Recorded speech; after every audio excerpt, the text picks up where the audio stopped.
Jaya Radha Madhava Jaya Kunja Bihari.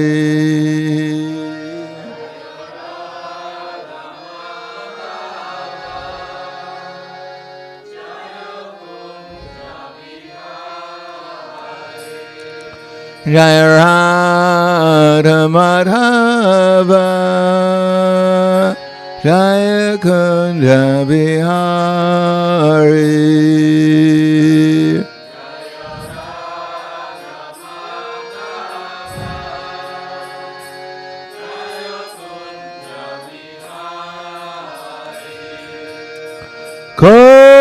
Kopidana Bhava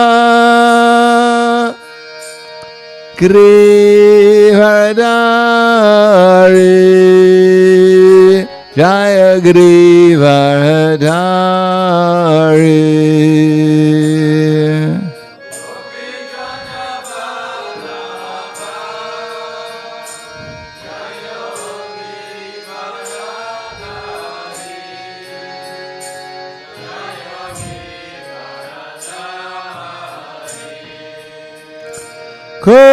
Kopidana Ballabha Grivardhari Jaya Grivardhari.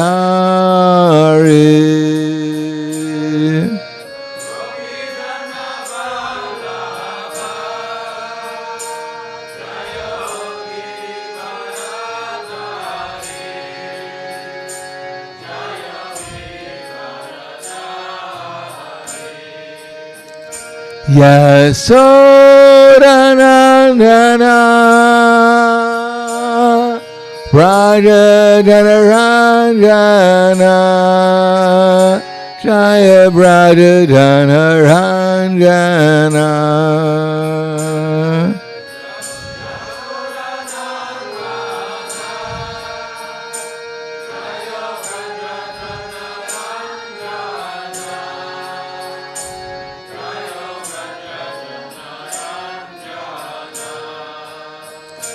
Yasodanandana Braja Dhanaranjana Jaya Braja Dhanaranjana.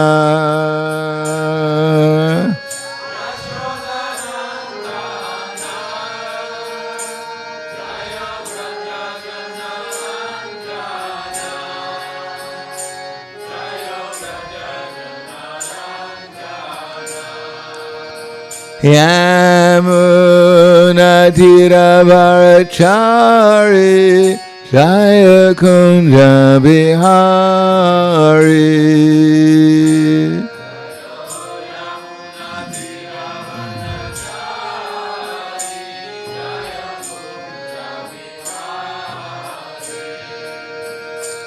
Yamuna Tiravarachari Jaya Kunja Bihari.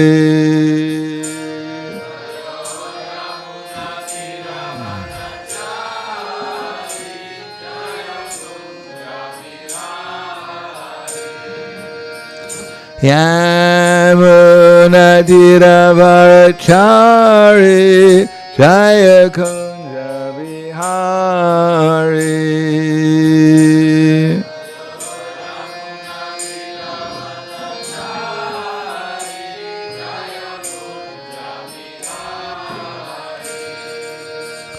Radha Madhava Jaya Kunja Bihari.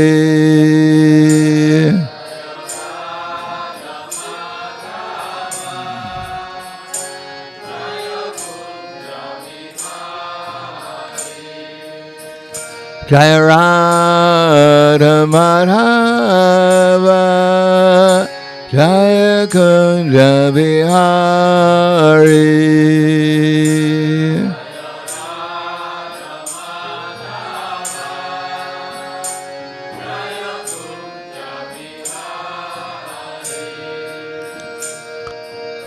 Gopidana Bhava Girivardhari Jaya Girivardhari.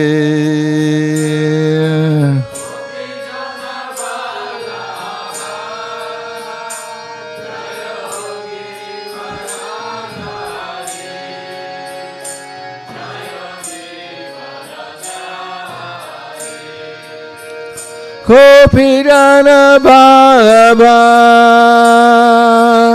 Girivardhari Jaya Girivardhari.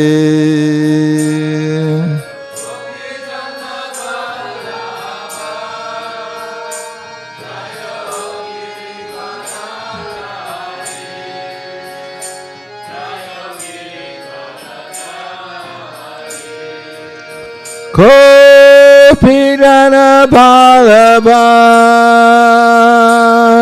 Girivardhari Jaya Girivardhari.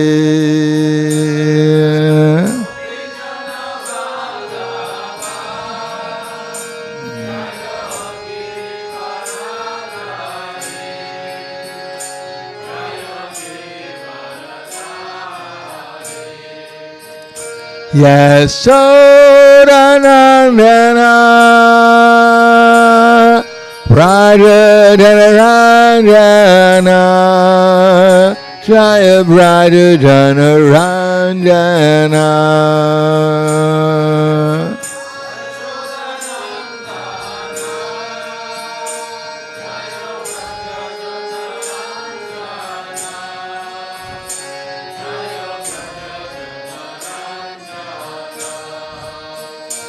Yasodanandana Brajadanarandana Jaya Brajadanarandana.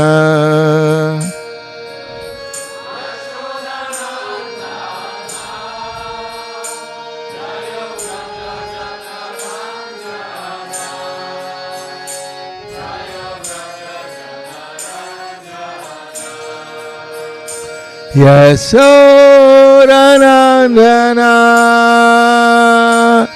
Brajadanarandana Jaya Brajadanarandana.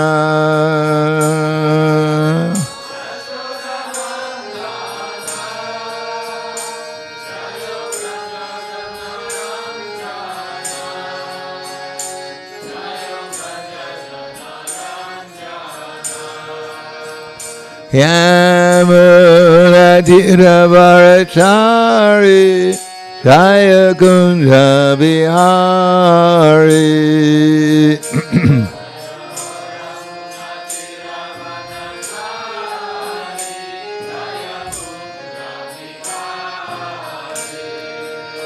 Yamunatiravarachari Jaya Kunja Bihari.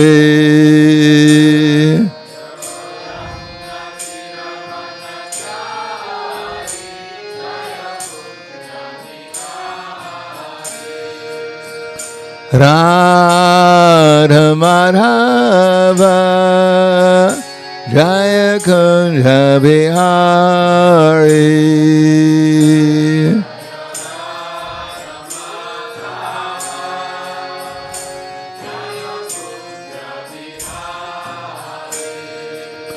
Jaya Radha Madhava Jaya Kunja Bihari.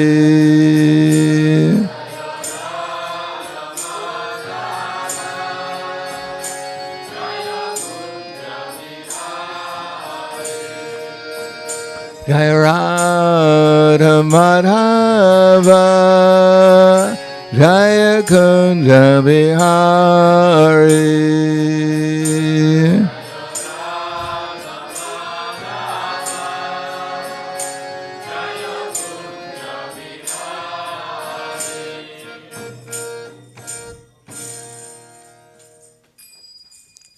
Jayam Vishnupad Paramahangsa Brahmadakacharya Asadhara Satushi Shiman His Divine Grace Lacy Bhaktivedanta Swami Raj Srila Prabhupada Ki Jai Gaur Premanande Hariva Slava Zarani Bhaktam Slava Shri Guru Shri Grangi Namo Vishnu Vidaya Krishna Prasthaya Bhutale Srimate Bhaktivedanta Swami Tanamane Namaste Saraswatam Deve Gauravani Vicharane Nirvishesha Srinivadi Paskadyade Sitarne Om Agyana Taminandasya Gananjana Salakaya Chakshur Militam Yena Tasmai Shri Guruve Namaha Shri Chaitanya Manobishtam Stapitam Yena Bhutale Swayam Rupa Kadamayam Tadati Swapadantikam Vandeham Shri Guru Shri Yuta Parakamalam Shri Gurum Vaishnavamscha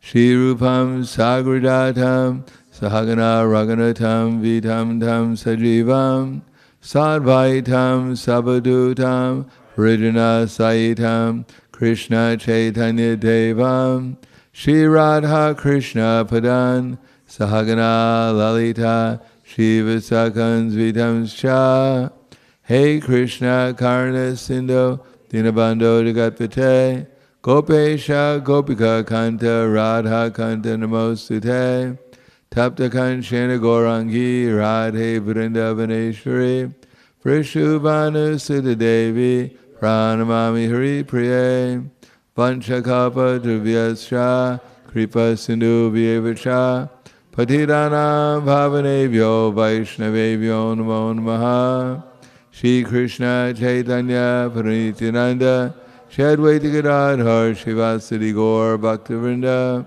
Hare Krishna Krishna Krishna Hare Hare Hare Rama Rama Rama Hare Hare Om Namo Bhagavate Vasudevaya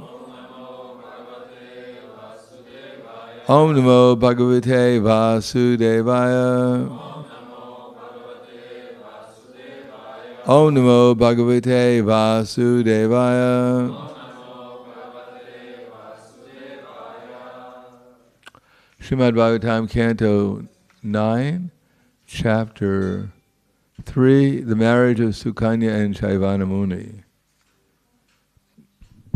Text 17 is on the board, is that right? There's no purport, so I'll just keep on reading. The Ashvini Kumaras were very pleased to see Sukanya's chastity and faithfulness. Thus they showed her Chaivana Muni, her husband, and after taking permission from him, they returned to the heavenly planets in their plane.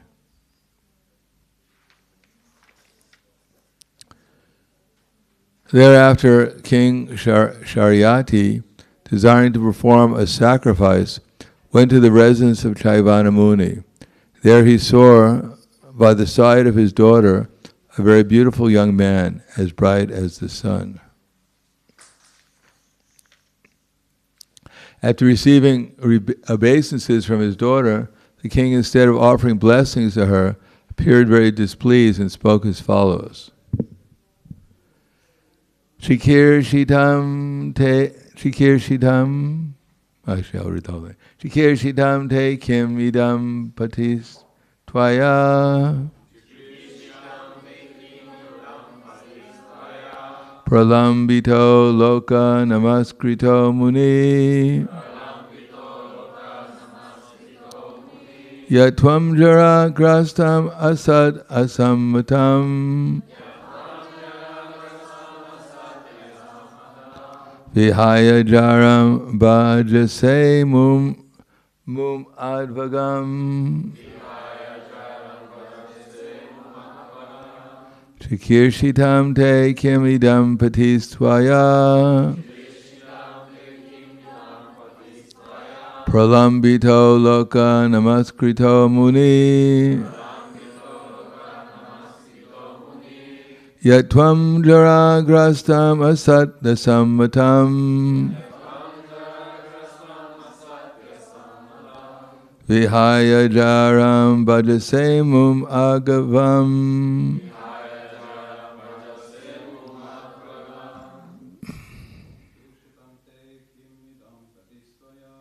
Chikirsitam te kim santidaya. Pralambito loka namaskito muni. Yatvam jaragrastam asatya sambutam.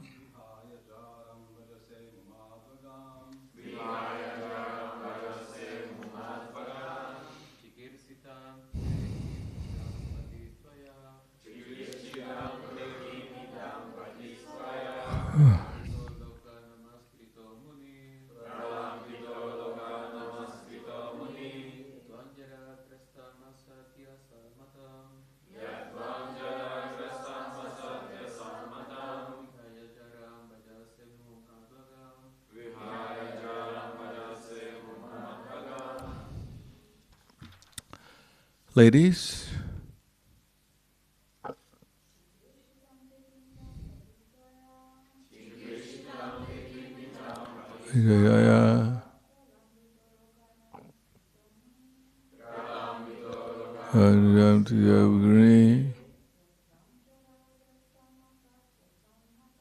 Yatvam jaragrastam asara sammatam.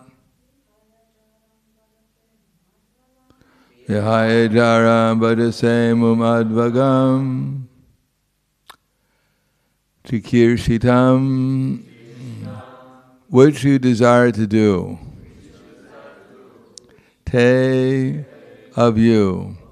Kimidam, what is this? Pati, your husband. Tvaya, by you. Pralambita, has been cheated. Loka namaskrita, who is honored by all people. Muni, a great sage. Yat, because. Tvam, you. Jaragrastam, very old and invalid. Asati, O unchaste daughter.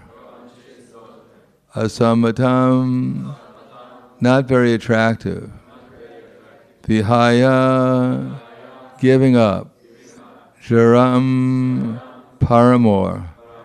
Bhajase, you have accepted. Amum, this man.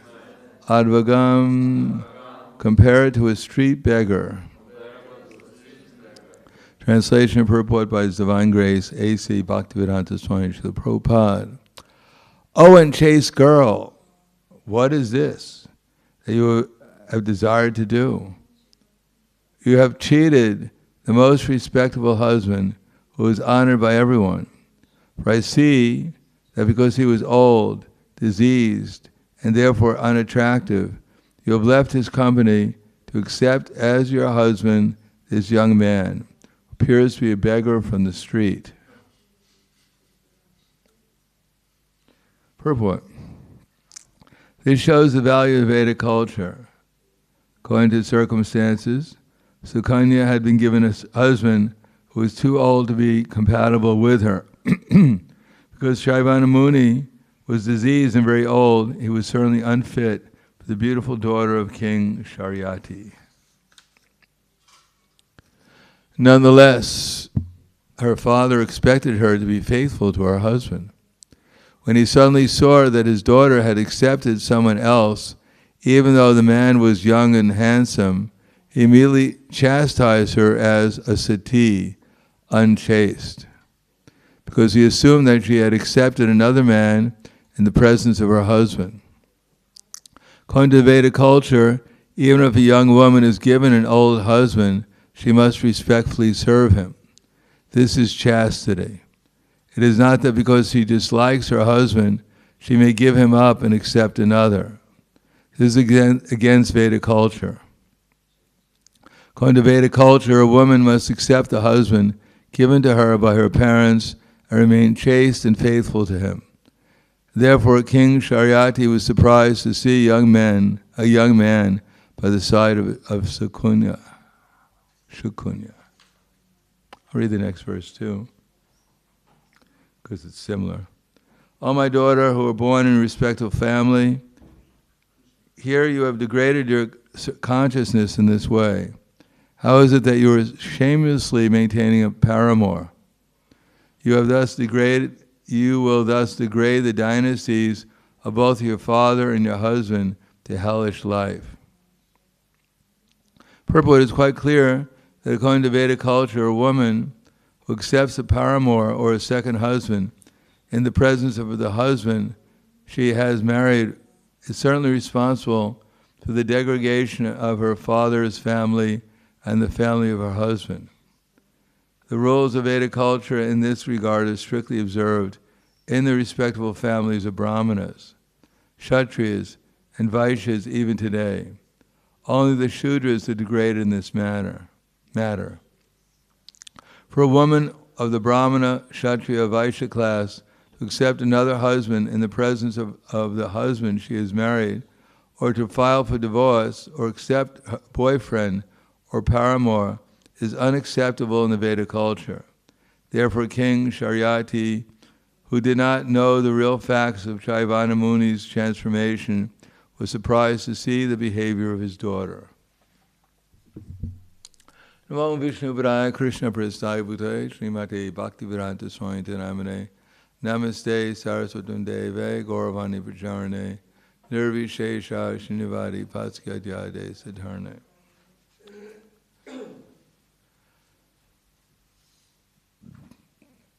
As I mentioned before, when Gandhi went to England and he was asked while he was there, what do you think of British culture?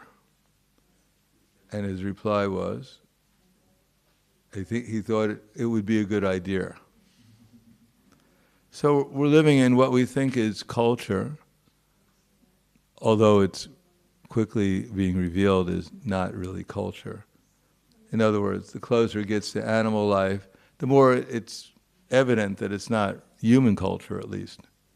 I guess the ants and the bees and the dogs, they have their way of dealing with things, of doing things, but it's not culture.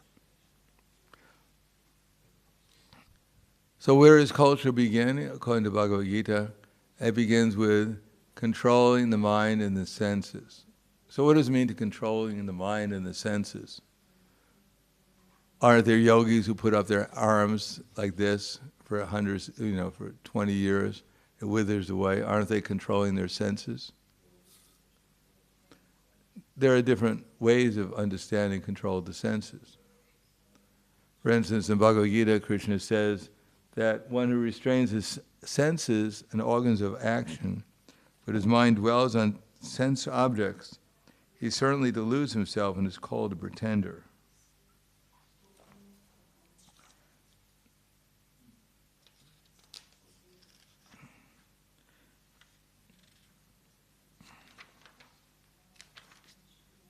Karmendriyani samyamya yaste manasas smaran indriyartam vimudatma mityacharas uchite. Karmanendriya samyamya, is that right?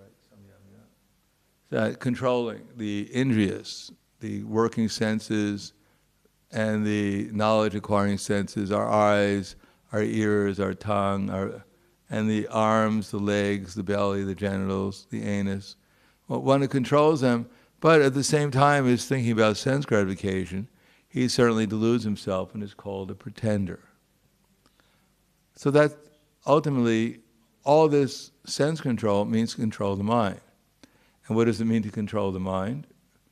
It appears that my mind is uncontrolled. How can I control it? I try to control it, Arjuna said, and it's more difficult than trying to control the wind. Chanchalam himana Krishna pramati balavadridam tasyaham nigraham manye vayor eva sadisgriram. For the mind is restless, turbulent, and very strong, O Krishna, and to subdue it seems to be more difficult than controlling the wind. So many times, even the devotees, they think, well, okay, it's so strong, turbulent, even for Arjuna, what to speak of my poor self, I might as well just give up. Wherever the mind goes, oh, there I go. Hey, oh, there's going there that way. I have no control. I'm just a soul. I'm a victim. My mind tells me to do this. I have no other choice. We do have a choice. In other words, we can think. Choice begins with thinking. What are my choices? Inquisitiveness, consciousness, awareness. What am I thinking about? Now, if one actually hears from Bhagavad Gita, Guru, Sadhu, Shastra, then one may have some information what one is thinking about. Just like there are so many movies that people watch. And even the devotees, as I said before, everyone went to see the Avatar movie. Not everyone, but devotees even went to see it because it was about the Avatar. So it must be spiritual. There's some spiritual connection. So one goes to see that movie, then one will think about the movie. Because these movies are made in such a way, is that they become very vivid in one's memory. Now, no one paid the devotee usually to go and see the movie. If one didn't go and see the movie, it was not possible to think about the movie. But once one went to see the movie, then immediately there are so many thoughts. Now, when the thoughts go by, unless we see it, hopefully after the movie we went to the Bhagavatam class, and then we can see the movie in relationship to the Bhagavatam. And when we see I think it was color, what was his color in the movie? Blue or something? Was it blue? It was blue. So we think, oh, this is the perverted reflection of Krishna, of one of Krishna's avatars.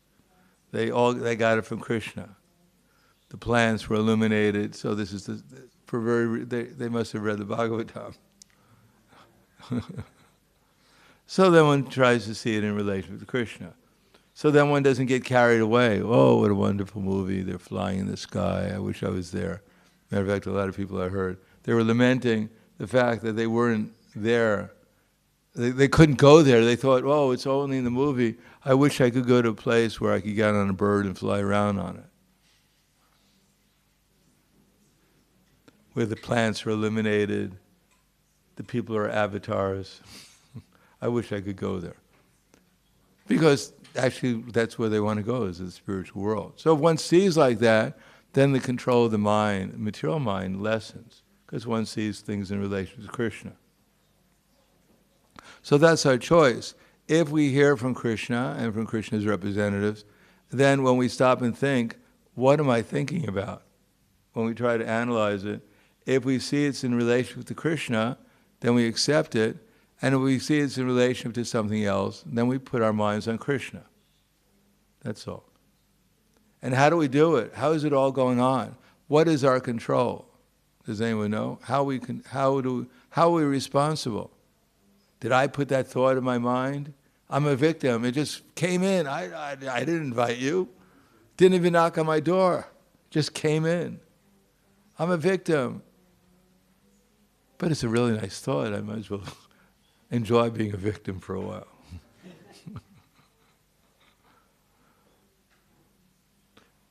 But what is our control? How do we control things? What is our... Does anyone know? Hare Purusha. Our desires? Yeah, how does our desire manifest in controlling? How is it that our desire control? What is our desire control? Do you ever feel like you're controlling things with your desire? Okay, we'll try Akshaya. Like to say no. Say no. We say no all the time. And then we do no. We do know. You do know. Well, that's not very good. You say no, but you do know. Yes. We can respond. how do we respond? We can have a reaction. The action happens, we can have a reaction to what is going on. I'm sure we will have a reaction to what's going on. That's our power, to choose how we react. Yeah, to choose how we react. In other words, if we have some thought, then we have to analyze it and either accept it or reject it. As a matter of fact, a lot of people do that. All day long, thoughts come in their mind. I want to kill that person. And then we say, well, it may not be a good idea right now. No. Wait, just be patient. So we reject the idea, and a lot of people reject it. Imagine if people didn't reject their ideas that come through their mind. It'd be a pretty messy thing to go downtown to see what was actually on people's minds. On the other hand, we can keep on rejecting. So eventually we have to accept something. So if we're not accepting Krishna consciousness, then we'll have to accept something material. And generally our choices are not really between the mode of goodness and the mode of passion, or even the mode of ignorance. It's either ignorance or the deeper ignorance. In other words, there are varieties of the modes of nature also. And either we accept in the material world, for instance, here we have Chaivanam, we have the king, Sharyati. He was expecting his daughter to accept something higher than the lower. There's no mention here of Krishna. What you weren't thinking about Krishna, and that's why you got involved with this paramour. There's no mention of Krishna. There's just something about goodness, culture. Passion is not culture. Ignorance is not culture. Goodness is culture. When one is actually hearing from the Vedas and following their instructions. That's the beginning of human life. And one of the most principal things is that one should understand that as soon as one becomes interested in unrestricted sex life, in sense gratification, without any purpose, higher purpose, then one becomes degraded to the level of an uncultured person.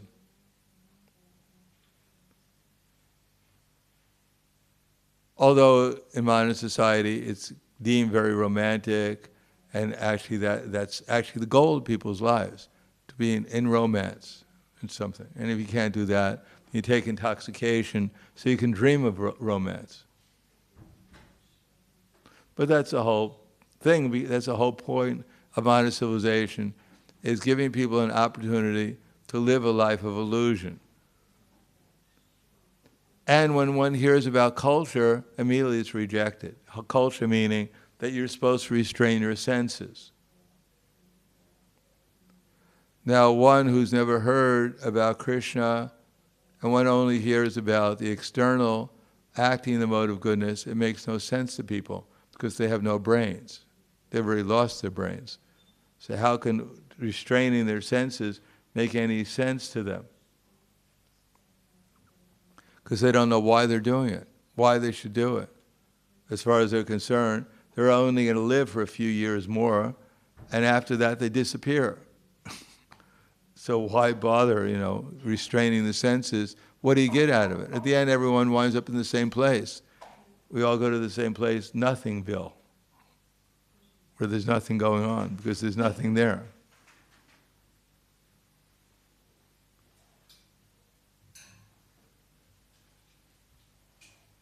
And therefore, if you explain to people this story, people will think, oh, Sukanya, she got it right. This old man, her father, is just out of touch with the reality.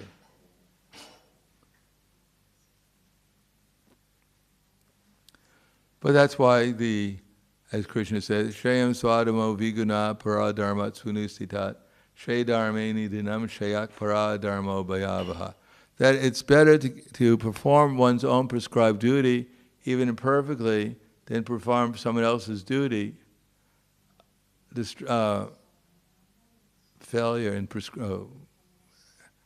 I don't think the word is failure. Shreya duswadamo viguna paradharma sunustita.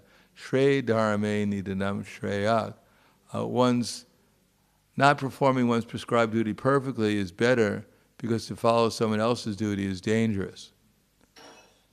In other words, it's understandable in modern society where people believe that they're their body and that this is all in all, there's nothing beyond this body, that they're just going to act like an animal, because that's what an animal believes. An animal never studies the Bhagavatam, or very rarely, or the Bhagavad Gita. And therefore the only thing it knows is I'm this body and I have to serve my senses. But human form of life is meant to understand that we're actually the soul, and this body is only one body in a future of perhaps more bodies.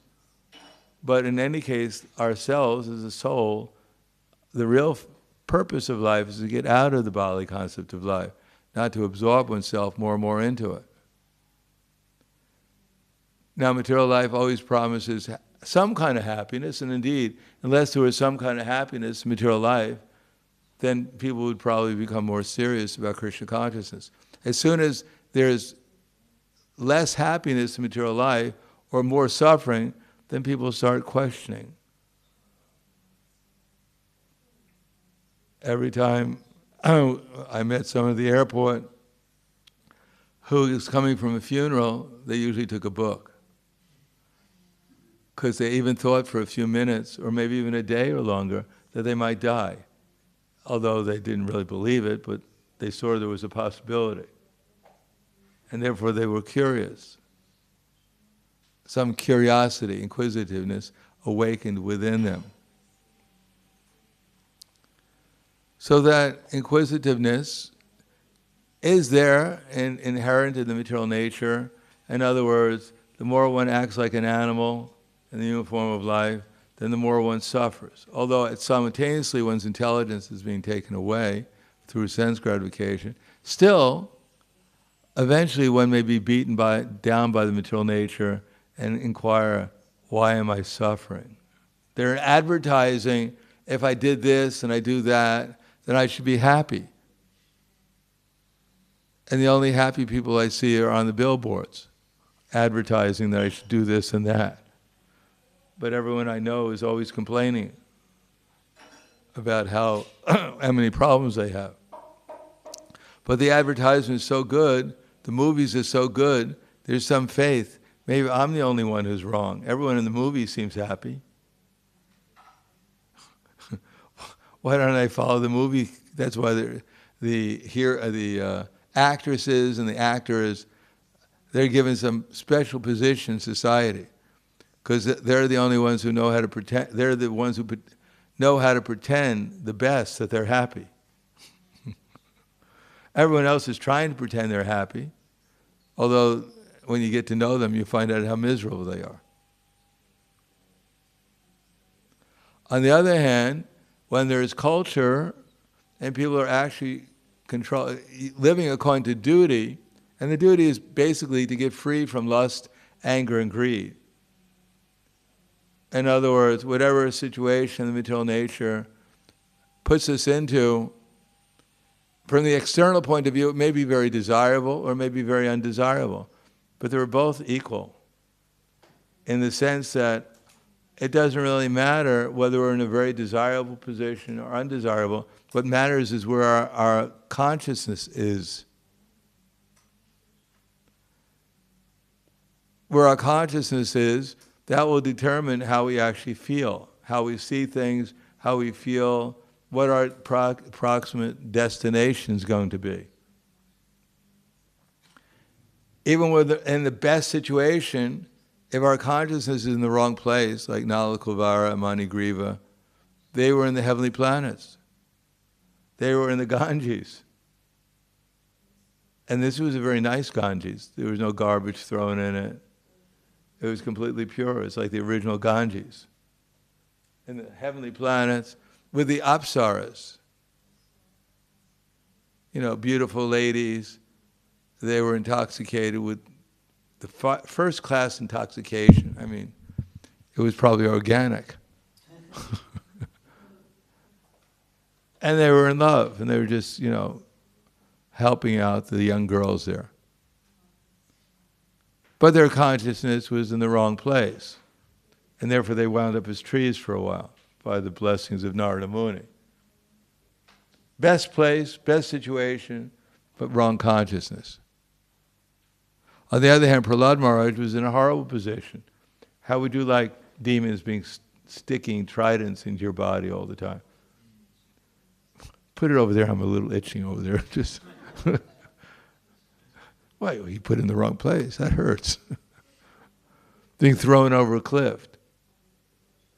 If someone picked you up, picked any of us up, and took us to a cliff over here in Slovenia, and said, I'm sorry, what do you think of Hiranyakashipu? Boo, swaha. Not very pleasant. And yet, Prahlad Maharaj's consciousness was in the best place. And therefore his life was successful. So it doesn't really matter what our situation is. The problem is when we want to change it. Chaitanya Mahaprabhu said, he quoted from Lord Brahma, Stane sita shuddhigatam dhanu vangmano bira. After hearing from the sage, after Gyane priyasam upasta numanteva, after putting aside all the nonsense speculation we've heard, and becoming a little submissive to something else. Not that I learned, I know everything, I went to the best schools, I got the best marks, I'm so many people's hero, therefore I know everything. No, to become a little submissive to the great sages who are repeating actually and realize the Bhagavatam. And what's the first thing Brahma says? Stane stita, remain in your own position. Don't worry that you got the body of a man or body of a woman. You were born in Slovenia, but you can still get a green card and go to America or something, the land of the free and the brave. Don't worry about where you are. Don't worry about what body you have. Worry about where your consciousness is. Because if you put your consciousness into Krishna consciousness, then your life will be successful. And if you put it anywhere else, then you're going to be a failure. You'll be wasting your time. So all these rules and regulations, women should stick with their husband, is not meant to torture the poor lady. It's meant so that they don't think, oh, if I had a better situation, everything would be better. Or if the man has a wife, just like Prabhupada's, he got married. No, his wife, Radharani Devi Dasi, was a chaste lady, part of the Brahminical, part of more or less cultural lady, although she drank tea. But nowadays, if you said, even in our movement, well, I was married to this lady, we had 4 or 5 children, but I decided to leave her because she drank tea. You say, what? I drink tea too, herbal tea. I don't think she was drinking herbal tea, but that was of course she sold his Bhagavatam to get biscuits. That was a little extreme. But generally speaking, pretty harmless compared. But Prabhupada said tea or me, and she decided for the tea, jokingly. But Prabhupada took it seriously. So not an extreme example of incompatibility, but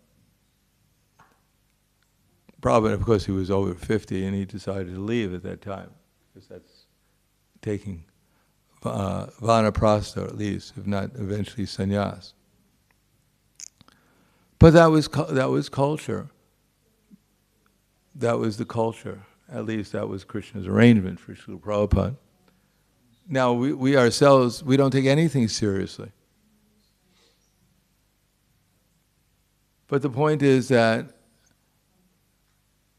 if there is some understanding that I should tolerate, I should remain in my position, even the situation is very uncomfortable, even disturbing to a certain extent, then the result is that I'll be practiced. So at the time of death, I'll be able to think about Krishna. The fact that your husband or wife is drinking tea, you can't tolerate it. Of course, this probably was a different story. But what to speak of the time of death? What are you going to be able to tolerate? Prahlad Maharaj was not in an unfortunate situation. He was fully prepared for leaving his body because he was fully in Krishna consciousness. And of course, luckily, we're not put into the test so far where it's intolerable for us.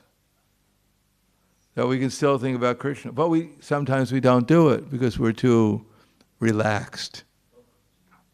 Because we think everything's going all right. And then if something goes wrong, we go, wow, how did this happen? I was chanting my rounds, well, something like my rounds.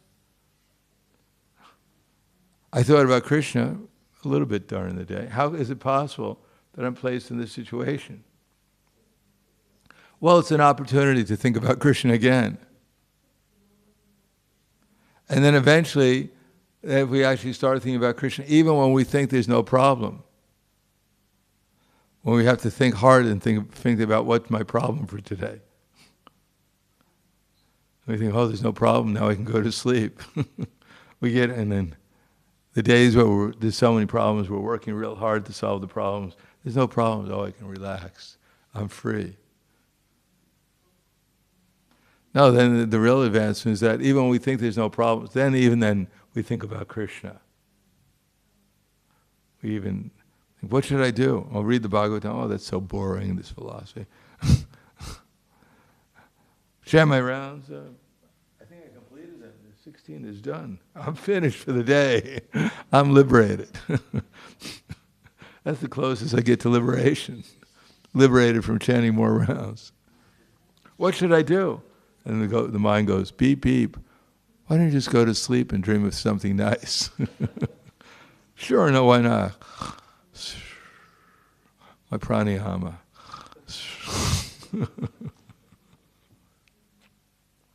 No, we have to take the goal of our life to think about Krishna. That's the whole thing of sadhana bhakti, to always remember Krishna and never forget him. That's the idea of whatever we're doing. So we take that seriously, then we can accept all kinds of circumstances. And if we think, well, all right, I'll remember Krishna sometimes when I need him, and when I don't need him, he can go far away.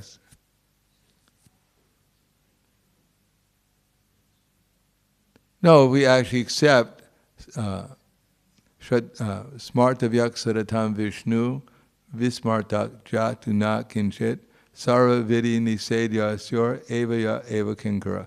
That the goal is to always remember Krishna and never forget him. And that's what all the rules and regulations are for. So we're put in a situation, and as it invariably happens, that after a while familiarity breeds contempt. In every sphere. You're married for some time, and if the aim was sense gratification in some way, sense gratification doesn't only mean illicit sex life, it also means that this person will love me, they'll appreciate me, there will be romance for the whole time, there'll always be a spark in our relationship. And then when that chewing gum, just like chewing gum only has a certain amount of sugar in it. And you can chew it and chew it and chew it, and the sugar is gone. And then after a while, the sugar goes out. You think there's no more sugar, it's useless. Get another piece of gum. So that's inevitable in every relation. Even you get a spiritual master, initiating guru, and you're, oh, he's as good as God. And he makes a little mistake, oh, maybe he's not quite as good as God. And then after a while, he's bogus. He's a pretender.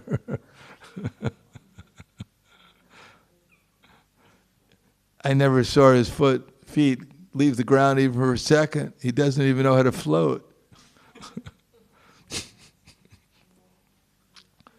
Or as one sannyasi one guru was giving a lecture one time, and some boy walked in and he saw that the guru had glasses on. And he said, look, He has glasses on. They told me he was perfect. And he left. So familiarity is always there. Will eventually be there.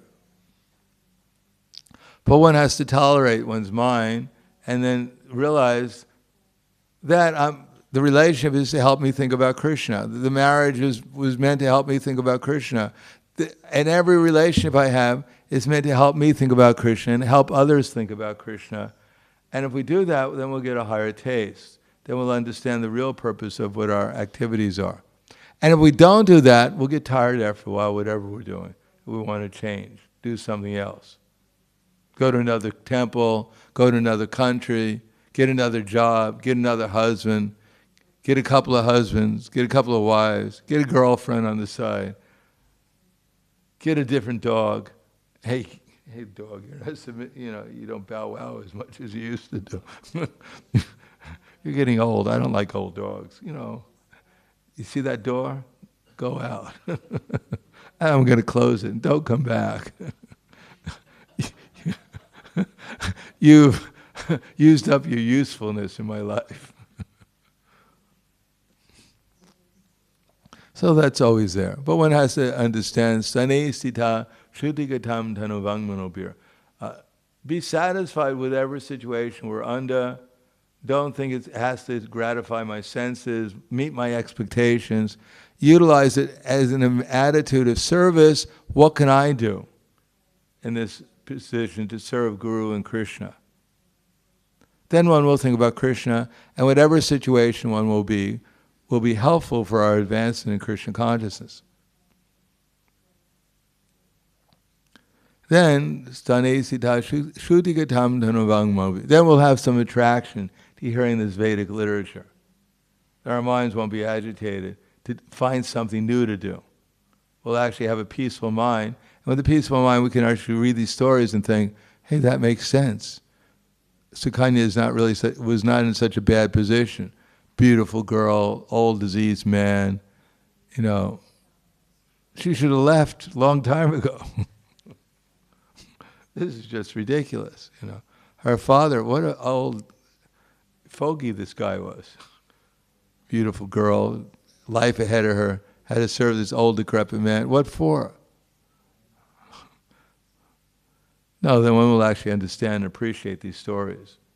Unless one is willing to follow the example in the story of the hero and the heroine, Sukanya, Sharyati, the father, Chaivanamuni, unless one takes them as his heroes, this Bhagavatam means nothing. It means no sense.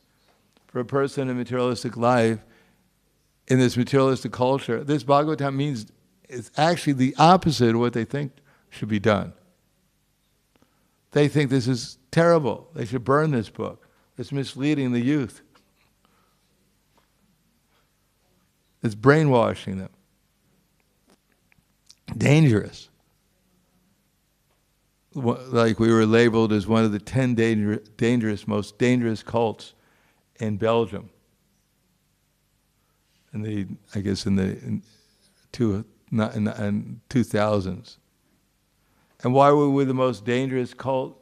One of the top 10 dangerous cults? Because we did two things wrong.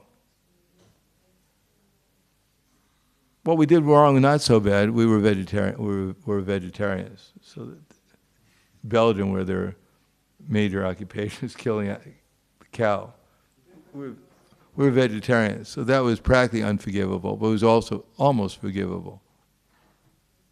Maybe we had digestive problems or something. Anyone who joined the movement, so couldn't eat meat, be normal. And the worst thing is that we actually went on the streets sometimes, although not that often, and we chanted the names of God. And we brainwashed people. They heard the name of God and they became contaminated. Some people even gave up their material life and joined our movement as a result. So this was dangerous. So they even passed a law that we couldn't have temples, a Hare Krishna temple within something like 300 meters from a school, in case the sound vibration entered into the school and destroyed the children's lives.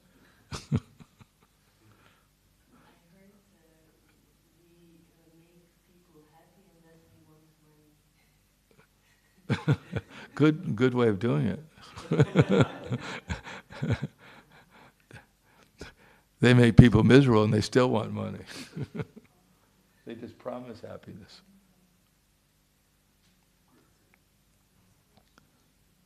So, the conclusion is we should go on with whatever situation we're under. Try to improve our consciousness, try to understand what's going on in the Bhagavatam. Take them as an example, not our past ghostly haunted, memories from the past, all the great examples we have of our heroes in the movies, and you find out about their lives, their fifth marriage, going on their sixth. They died of the drug addiction or alcohol, whatever. Most animalistic people are our heroes. They could run faster, kick the ball harder, do everything, but ultimately they were just bigger versions of the most degraded people in the world. And these are our heroes, so of course we take up their traits too, and we can't understand. Stanesh sita shrutikatam. Remaining in my position, no one wants to remain in the position. It's upward mobility. If you can't go upward, then your life is unsuccessful, and then you have to buy a virtual reality set where you can imagine you're going upward. At the same time, you're going down, down, down to the deepest regions as you're imagining you're going upward. So stay in our position, and at the same time, try to actually go upward with our consciousness, in Krishna consciousness. So I'll stop there. Thank you. Any questions or comments? Yes. Hare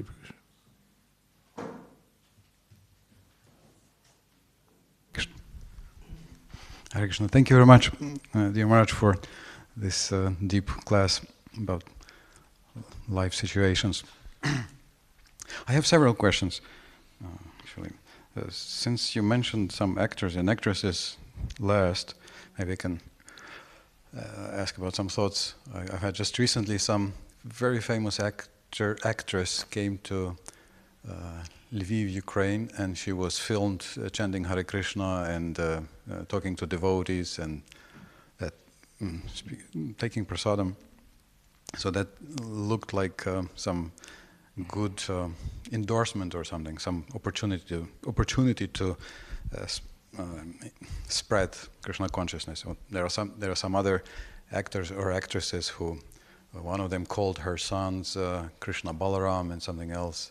In India we have some actresses who, as far as I understand, live very if I know correctly, religious life, and they engage in some preaching or service to the movement. So how would we speak about them? Because some parts of lives of some of these actors and actresses may not be so religious, and some other seem to be engaged in service. Yeah. Well, we take the good. We take the good if they're going to, just like we respect within the mind someone who's chanting Hare Krishna, but doesn't follow so carefully. So we can engage in the service, like George Harrison wasn't really a very strict sadhanaka for the most of his life, but Prabhupada encouraged him because he was helping to spread Krishna consciousness. We don't endorse their activities outside of Krishna consciousness, but we accept if they appreciate Krishna, then that's the positive thing in their life, and that will help others too. I have another question. Thank you very much. I have another question. You mentioned being inquisitive, getting some, people who are coming from the funerals will have more inquisitiveness, and they will buy books. And mostly those who become devotees, they have some inquisitiveness about the soul and some other things. So my question is, why would we lose this inquisitiveness? It seems that sometimes devotees learn what they think is everything. They seem to satisfy their inquisitiveness, and then they become jaded after some time, some devotees may drift away. So, what is behind this phenomenon? Because it seems that there is infinite world, the spiritual world, to be inquisitive about. Well, no one loses their inquisitiveness. They just lose what they're inquisitive about. As Shukadeva Goswami said, people are asking hundreds and thousands of questions. But then what are they asking about? What to eat, what to sleep, how to mate, and how to defend. So that's what, we never lose our inquisitiveness. But as we engage in sense gratification, then we lose our spiritual inquisitiveness. And we gain our material inquisitiveness. As we engage our senses, like for instance, if you eat something nice, like there's some festival or something, you get a sandesh, it's strawberry, and then you see one which is carob. Then naturally, if you like the strawberry one, you think, but what is the carob one like? There's an actual inquisitiveness. Now you may not remember that this sandesh was offered to Krishna, but that doesn't stop your inquisitiveness about the carob one. So we're naturally inquisitive about experience. What would it be like to experience this? What would it be like to experience that?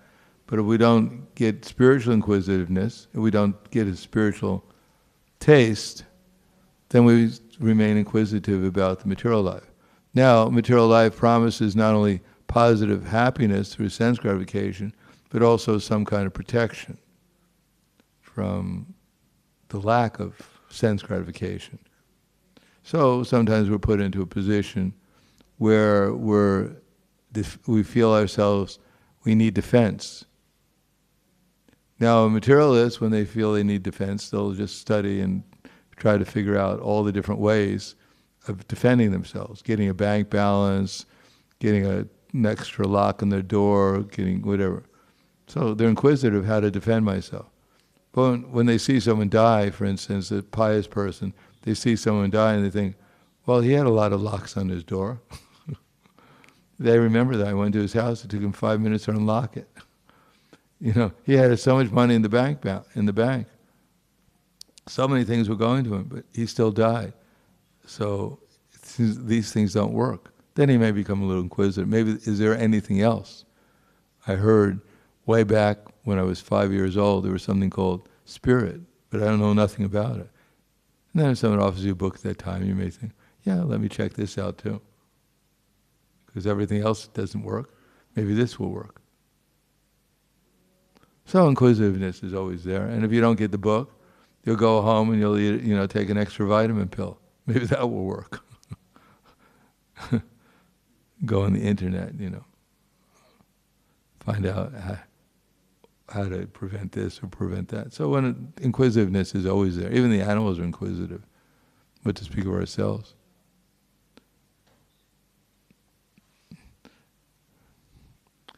Anything else? Yes.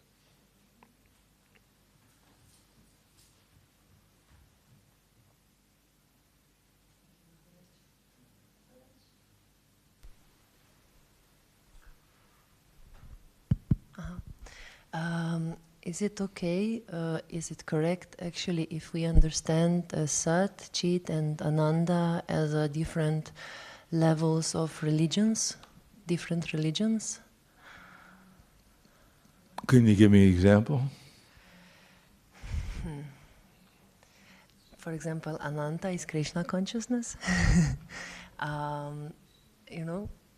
Well, probably like because the example, those examples using not necessarily for specific religions, but for instance, the Gyanis and the Karmis, they're interested in Brahman realization. Because ultimately Gyanis and Karmis culminate in the same situation that the four Kumaras are, perfect Brahman.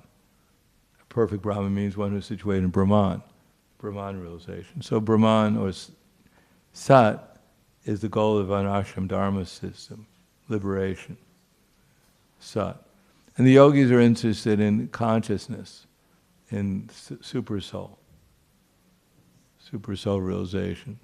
knowledge, because the Super Soul knows everything. He's directing everyone, what they're doing. So to become either merge into the Super Soul, surrender to the Super Soul, for the yogis. And for the bhaktas, they're interested in love. Love and bliss are the same thing. There can't be any bliss, any pleasure in anything material or spiritual without love. So it's the Gyanis, the Karmis, Gyanis, Yogis, and Bhaktas. Those are Satchitananda. And the materialistic persons, they have no idea usually what sat is, what to speak of real, if only when they come in contact with the Vedic literature or some indirect Vedic literature such as the Bible or people like that, scriptures like that, which contain truth within them, do they have any idea what knowledge is?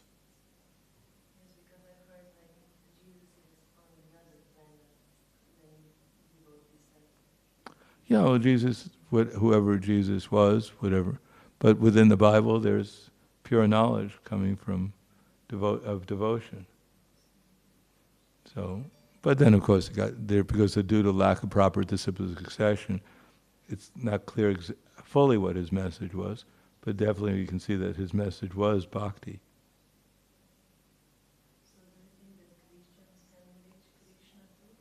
Yeah, when they advance enough in Christianity, they come to the Krishna consciousness movement. But that's, if they actually follow Christianity, then they'll appreciate the Krishna consciousness movement. Like Prabhupada, one time he had a kirtan with the Trappists, with the, I think it was, some religious group, Christian religious group, and he introduced the holy name. Hallowed be thy name. And they had this ecstatic kirtan, where they were dancing and chanting for a long time. So of course they're more receptive. They believe in God in different ways, and they follow some principles, although not necessarily all of them, and some of them do. So they're much more receptive.